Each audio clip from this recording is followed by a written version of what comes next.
Je voudrais qu'on a vu un petit peu donc chacun vos rapports avec le temps. Je voudrais que la science-fiction est jamais innocente et je voudrais qu'on parle un petit peu des intentions qu'il y a derrière. Charles Strauss, quand vous écrivez Accélérando, quelles sont les intentions? Qu'est-ce que vous avez envie de faire ou de dire?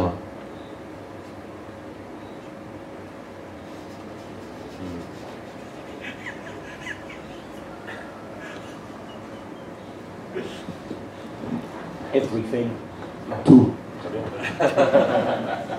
Not bad, that's short enough. It started out with a story called Lobsters, which was published in Asimov's science fiction magazine. Ça a commencé par une histoire qui s'appelait Lobsters, les langoustes ou les homards, qui a été publiée dans Asimov magazine. About a very strange guy in the early 21st century whose job was basically to give useful business ideas away. Avec un type au début du XXIe siècle dont le job consistait à trouver de bonnes idées pour créer des business. And he's being chased all over Europe by his girlfriend, who is an American Internal Revenue Service tax inspector. Et il est chassé à travers toute l'Europe par sa copine qui, elle, est un inspecteur des impôts américains. And it sort of worked as a story, although it was a bit weird. Ça marchait un petit peu comme une histoire, mais c'était quand même assez étrange. There's a website for technology-obsessed geeks called Slashdot, and the first test reader I sent it to said, "Charlie, this is brilliant, but nobody will buy it.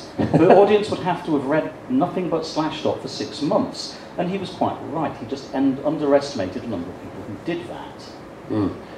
Il a envoyé à un type qui était sur un site, sur un site où des geeks se rassemblaient, et le gars lui dit c'est super, mais personne ne va acheter ce truc-là, parce que tous ces types-là, ils ne lisent que des trucs avec des points, et des arrobas. But anyway, when I finished the story, I realized very rapidly that the marriage it ended with was going to go bad very, very quickly, and it seemed obvious it needed a sequel talking about the divorce and about intellectual property piracy and the mafia. Il s'est rapidement rendu compte que ce truc-là n'allait pas tourner, à moins qu'il y ait une séquelle, et que ça parle de what you say about mafia? And the mafia, buying the music industry. Et la mafia de l'industrie de la musique. And this was set 5 years after the first story, and partway through writing it, I suddenly realized, well, there's a baby as well in the picture, so I need to do a series of stories about each generation of this family as they live through the singularity. And not only are they a very dysfunctional family, the divorce happens in the second story of 9, each generation is effectively a different species from its parents.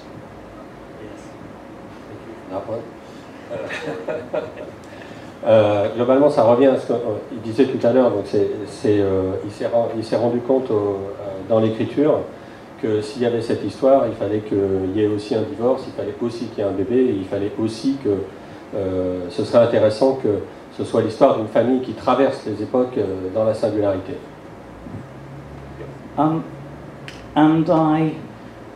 It's the longest novel I've ever written. It took me 5.5 years to write. C'est le plus gros bouquin que j'ai jamais écrit. Ça m'a pris 5 ans et demi à le faire. The series of stories, while they were being written, racked up. One of them was shortlisted for the Nebula Award, and they were shortlisted for the Hugo Award 5 times. Yes, it was originally a series of 9 stories. They made my name. 5 Hugo and 1 Nebula nomination. Ok. Donc c'était à l'origine une série de petites histoires, donc de 9 histoires, et il a eu un certain nombre de nominations au Nebula et Hugo. How many nominations? 5 Hugo et 1 Nebula. Yeah. None of them. Amateur. Et aucune ne l'a gagné. And I eventually assembled them into this novel. Et au bout d'un moment, il les a toutes assemblées, concaténées dans un seul roman.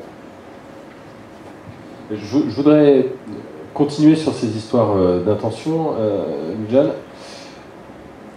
Quand vous arrêtez le temps, on parlait de fantasme tout à l'heure, mais est-ce qu'il y a derrière une crainte personnelle, ou est-ce qu'il y a une envie de message, ou est-ce que c'est une réaction à quelque chose qui vous dépasse?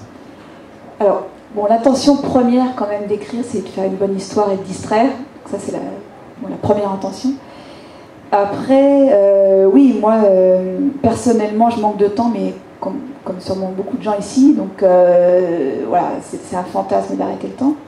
Après, il y a une troisième dimension qui est que je pense que la science-fiction est là pour aider à la réflexion, parce qu'en fait, la science découvre des trucs, donc on pourrait dire que la science découvre le moyen d'arrêter le temps, et la science ne se soucie absolument pas d'éthique ou de ce qu'on va faire des inventions. Donc la science découvre, que ce soit bien ou mal, elle avance.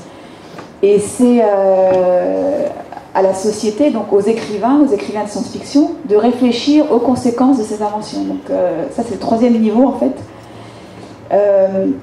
C'est bon, à nous, écrivains, d'imaginer qu'est-ce que les inventions vont donner, comment elles vont être utilisées. Souvent, on arrive à quelque chose de mauvais, mais ça pourrait être bon, mais souvent, on imagine du mauvais.